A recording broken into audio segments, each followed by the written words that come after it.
ओम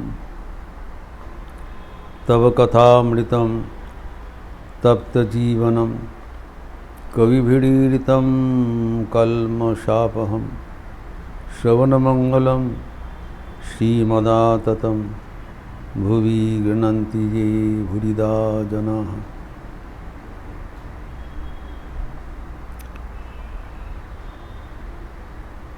सत्प्रसंग हो रहा है भगवान श्री रामकृष्ण के साथ नंद बसु प्रमुख भक्तवृंद नंद बसु के गृह में।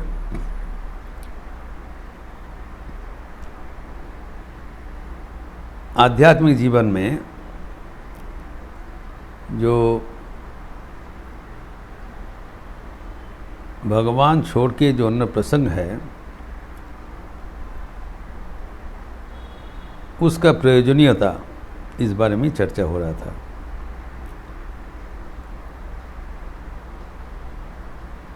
जैसे बंकिम चट्टोपाध्याय के साथ ठाकुर के जब संलाप हुआ था तो ठाकुर डायरेक्ट बंकिम को प्रश्न किया था कि तुम्हारा क्या मत है ईश्वर के जानने के लिए और जो आनुषंगिक विषय है उसको जानना उचित है या अनुचित। बंकिम ने बताया आगा वो ईश्वर के जानने के पहले एदिक टैग पर देखे ना उचित, अर्थात ईश्वर व्यतीत जो अपरा विद्या है उसके बारे में थोड़ा वो चर्चा नहीं होने से हम ईश्वर के बारे में कैसे जानेंगे। थोड़ा वो तो अपरा विद्या चाहिए तभी ना पराविद्या लाभ करेंगे। ठाकुर उनको टोक दे के बताइए यही तुम्हारा एक नारा है, पहले साइंस उसके बाद में ईश्वर, ये नहीं है। क्योंकि दोनों विषय ही विशाल है। अगर जो भौतिक विद्या है अपरा विद्या उसका अध्ययन में हम मन लगाएंगे तो उसको आयत्त करने के बाद शायद ही कुछ समय बचेगा ईश्वर लाभ करने के लिए। यही बात है। इसलिए ठाकुर बताया कि विचार करके चिंतन करके नहीं तो प्रार्थना करके ये सब अवान्तर अनुसंधित सा छोड़कर भगवान को ही चिंतन करना चाहिए। अभी ठाकुर और एक बात बताते हैं, जो सिद्ध अवस्था का जो लक्षण होता है वही साधकों का साधन होता है। जब ये तो बताया कि भगवान लाभ करने के लिए इसी करना चाहिए, अभी ठाकुर बताते हैं कि ईश्वर को अनुग्रह प्राप्त होने का उपरांत वो व्यक्ति का क्या अवस्था होता है ये भी तो जानना चाहिए। ईश्वर को जानने के पहले क्या करना चाहिए वो हमारा साधन है, उसके बारे में बताया। अभी देखा जाए कि सिद्ध अवस्था का क्या लक्षण होता है। अभी ठाकुर बता रहे हैं कि अगर कोई व्यक्ति को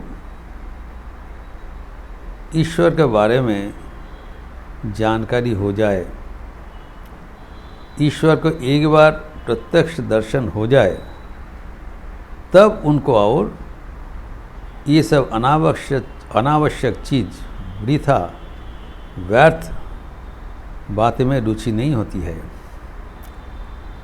उनका जो ओरिजिनल बात है वाक्य है, ये सब हाबजा गोबजा प्रति आकर्षण থাকে ना। अंग्रेजी में जिसको तर्जमा किया है राबिश बता दिया,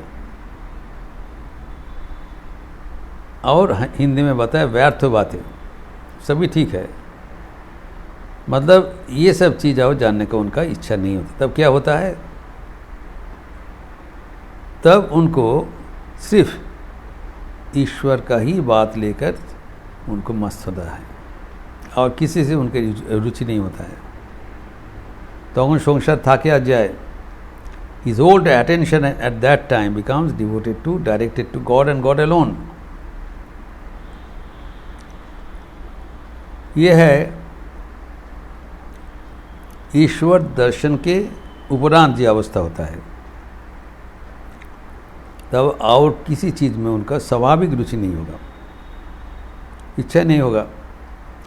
अगर ये सब व्यर्थ बातें होते हैं वो चले जाते हैं।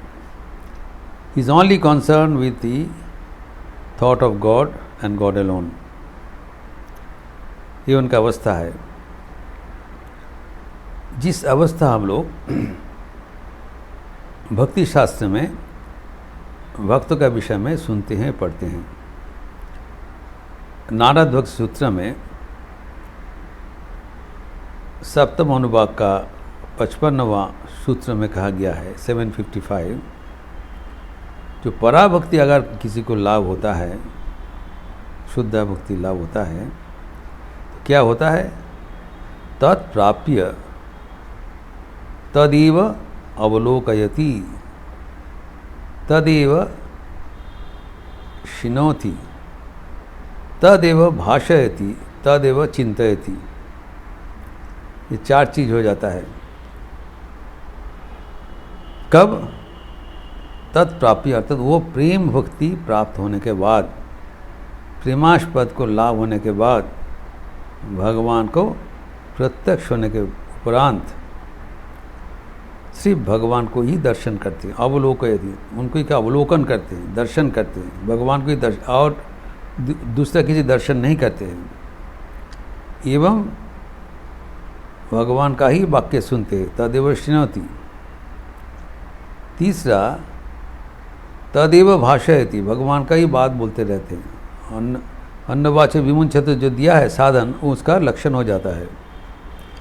दूसरा, और ईश्वर के बिना और कोई चर्चा उससे नहीं होगा। एवं तदेव चिंतयति, सिर्फ भगवान को ही चिंतन करते हैं। इसके उदाहरण श्रीमती का उदाहरण दिया है श्रीमद् भागवतम में कि कृष्णमय हो गया, चारों ओर भगवान कृष्ण को ही दर्शन कर रहे हैं। तदेव अवलोकयति। अभी उनकी दर्शन करते हैं, उसकी बात सुनते हैं, उसकी बात बोलते हैं एवं चिंतन करते हैं। अभी प्रश्न होता है,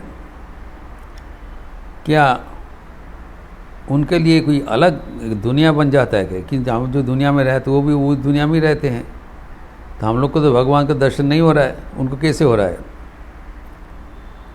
ये प्रश्न हो सकता है। We are not seeing but how is the person seeing? तो ठाकुर कहते हैं कि उस अवस्था में एक प्रेम का शरीर बन जाता है, दूसरा शरीर, प्रेम का आँखें, प्रेम का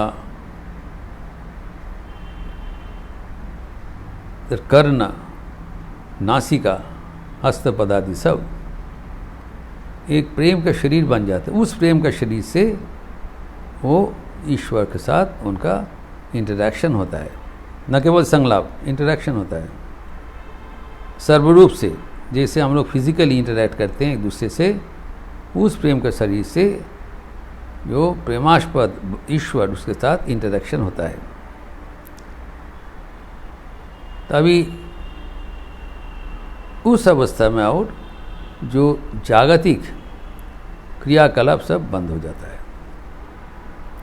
तो अर्थात तब भौतिक और विद्या का उसके बारे में उनका कोई अनुसंधित्सा वो तो आउट ऑफ क्वेश्चन हो गया। सिर्फ भगवान को लेके ही चलते हैं।